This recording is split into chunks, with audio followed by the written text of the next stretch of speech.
Secret room ನಿಂದ ಬಂದ ಬಳಿಕ ಧ್ರುವಂತ್ ಅವರು ರಕ್ಷಿತಾ ವಿಚಾರದಲ್ಲಿ ಬರೀ ಪಾಸಿಟಿವ್ ವಿಚಾರಗಳನ್ನೇ ಹೇಳ್ತಾ ಇದ್ರು. ಮೊನ್ನೆ ಅನುಪಮಾ ಗೌಡ ಬಂದಂತಹ ಸಂದರ್ಭದಲ್ಲಿ ಒಂದಷ್ಟು ಪಾಸಿಟಿವ್ ವಿಚಾರಗಳನ್ನ ಹೇಳಿದ್ರು. ಆ ಬಳಿಕ ರಕ್ಷಿತಾ ಅವರ ಮನೆಯವರು ಬಂದಾಗ್ಲೂ ಕೂಡ ಒಳ್ಳೆಯ ಮಾತುಗಳನ್ನೇ ಹೇಳಿದ್ರು. ನಂಗೆ ಆಕೆ ತುಂಬಾ ಇಷ್ಟ ಅನ್ನೋ ಮಾತನ್ನ ಹೇಳಿದ್ರು. ಇನ್ನು ಅನುಪಮಾ ಗೌಡ ಮುಂದೆ ಒಂದಷ್ಟು ಪಾಯಿಂಟ್ಸ್ ಗಳನ್ನ ಅವರು ಹೇಳಿದ್ರು, ಪಾಸಿಟಿವ್ ಪಾಯಿಂಟ್. ಅದೆಲ್ಲವೂ ಕೂಡ ರಕ್ಷಿತಾ ಅವರ ಪರವಾಗಿ ಇದ್ದಂತಹ ಪಾಯಿಂಟ್ಸ್ಗಳು, ಜೊತೆಗೆ ರಕ್ಷಿತಾ ಹೇಗಿದ್ದಾರೋ ಅದೇ ವಿಚಾರವನ್ನ ಧ್ರುವಂತ್ ಅವರು ಹೇಳಿದ್ರು. ಇದೆಲ್ಲವನ್ನ ಕೂಡ ಧ್ರುವಂತ್ ಅವರು ಮನಸ್ಸಿನಿಂದ ಹೇಳಿದ್ದಾರೆ. ರಕ್ಷಿತಾ ವಿಚಾರದಲ್ಲಿ ಒಂದಷ್ಟು ಬದಲಾಗಿದ್ದಾರೆ ಅಂತ ಎಲ್ಲರೂ ಕೂಡ ಅಂದ್ಕೊಂಡಿದ್ರು. ಆದರೆ ಧ್ರುವಂತ್ ಯಾವತ್ತಿಗೂ ಕೂಡ ಬದಲಾಗಲ್ಲ ಅನ್ನೋದನ್ನ ಅವರೇ ಪ್ರೂವ್ ಮಾಡಿದ್ದಾರೆ. ರಕ್ಷಿತಾ ಅವರ ವಿಚಾರದಲ್ಲಿ ಕಂಟೆಂಟ್ಗೋಸ್ಕರ ಧ್ರುವಂತ್ ಅವರು ಈ ರೀತಿ ಮಾಡ್ತಿದ್ದಾರೆ ಅನ್ನೋದು ಇದೀಗ ಕ್ಲಿಯರ್ ಆದಂತೆ ಕಾಣಿಸ್ತಾ ಇದೆ. ಪದೇ ಪದೇ ರಕ್ಷಿತಾ ಅವರನ್ನ ಬಿಗ್ ಬಾಸ್ ಮನೆಯಲ್ಲಿ ಕೆಣಕಿ ಧ್ರುವಂತ್ ಅವರು ಮಾತನಾಡಿಸ್ತಾ ಇದ್ರು.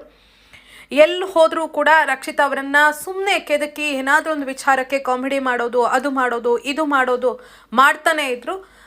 ಆದರೆ ಈಗ ಅದು ಎಷ್ಟರ ಮಟ್ಟಿಗೆ ಸತ್ಯ ಅನ್ನೋದು ರಿವೀಲ್ ಆಗಿದೆ. ಗಿಲ್ಲಿ ಹಾಗೇನೆ ಧ್ರುವಂತ್ ಜೊತೆಗೆ ಅಶ್ವಿನಿ ಗೌಡ ಈ ಮೂವರ ಮಧ್ಯೆ ಜಗಳ ಆಗ್ತಾ ಇರತ್ತೆ. ಆ ಜಗಳದಲ್ಲಿ ಧ್ರುವಂತ್ ಅವರು ರಕ್ಷಿತಾ ಅವರನ್ನ ಎಳೆದು ತರ್ತಾರೆ. ಇಲ್ಲಿ ಗಿಲ್ಲಿ ಮತ್ತೆ ರಕ್ಷಿತಾ ಒಬ್ರಿಗೊಬ್ರು ಮೈಲೇಜ್, ಗಿಲ್ಲಿಯಿಂದಲೇ ರಕ್ಷಿತಾಗೆ ಮೈಲೇಜ್ ಸಿಗ್ತಾ ಇದೆ. ಆ ಕಾರಣಕ್ಕೋಸ್ಕರ ಗಿಲ್ಲಿಗೆ ಎಲ್ಲ ಕೆಲಸವನ್ನ ಮಾಡ್ತಾ ಇದ್ದಾಳೆ. ಮೊಟ್ಟೆ ಕೊಡೋದು, ಅದು ಸಹಾಯ ಮಾಡೋದು, ಇದು ಸಹಾಯ ಮಾಡೋದು.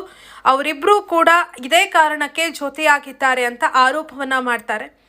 ಇಬ್ರು ಕೂಡ ಅಮಾಯಕರ ರೀತಿ ಇದ್ಕೊಂಡು ಹೊರಗಡೆ ಬಂದಾಗ ಅಮಾಯಕರು, ಹಾಗೇನೆ ಉಳಿದ ಸಂದರ್ಭದಲ್ಲಿ ತಮ್ಮ ರಿಯಲ್ ಮುಖ ಏನು ಅನ್ನೋದನ್ನ ತೋರಿಸ್ತಾರೆ ಅಂತ ಧ್ರುವಂತ್ ಹೇಳಿದ್ದಾರೆ. ಹಾಗೇನೆ ರಕ್ಷಿತಾ ಬಿಗ್ ಬಾಸ್ ಮನೆಯಲ್ಲಿ ಏನೂ ಮಾಡ್ತಾ ಇಲ್ಲ. ಅಡುಗೆ ಮನೆಯಲ್ಲಿ ಒಂದಷ್ಟು ಕೆಲಸ ಮಾಡಿ ಇಡೀ ಮನೆಗೆ ನಾನೇ ಊಟ ಆಗ್ತಾ ಇದ್ದೀನಿ, ಇಡೀ ಮನೆಯ ಕೆಲಸವನ್ನ ನಾನೇ ಮಾಡ್ತಾ ಇದ್ದೀನಿ ಅಂತ ಬಿಲ್ಡಪ್ ಅನ್ನ ಕೊಡ್ತಾ ಕಂಟೆಂಟ್ ತೆಗೆದುಕೊಳ್ತಾ ಇದ್ದಾಳೆ ಅನ್ನೋ ಮಾತನ್ನ ಹೇಳಿದ್ದಾರೆ. ಅಡುಗೆ ಮನೆಯಲ್ಲಿ ಎಲ್ಲ ನಾನೇ ಮಾಡ್ತೀನಿ ಅಂತ ಪ್ರತಿ ಬಾರಿ ನಾಮಿನೇಷನ್ ಸಂದರ್ಭದಲ್ಲಿ ಹೇಳ್ತಾಳೆ. ಹೀಗೆ ಹೇಳಿನೇ ಆಕೆ ಇಷ್ಟು ದಿನ ಬಿಗ್ ಬಾಸ್ ಮನೆಯಲ್ಲಿದ್ದಾಳೆ. ಬರೀ ಅಮಾಯಕರ ಥರ ಮುಖವಾಡ ಹಾಕೊಂಡೇ ಇಲ್ಲಿ ತನಕ ಬಂದಿದ್ದಾಳೆ ಅಂತ ಧ್ರುವಂತ್ ಅವರು ಒಂದು ಆರೋಪವನ್ನ ಮಾಡಿದ್ದಾರೆ. ಈ ಆರೋಪಕ್ಕೆ ರಕ್ಷಿತಾ ಕೂಡ ತಿರುಗೇಟನ್ನ ಕೊಡ್ತಾರೆ. ನೀವೇನ್ ಮಾಡ್ತಾ ಇದ್ದೀರಾ?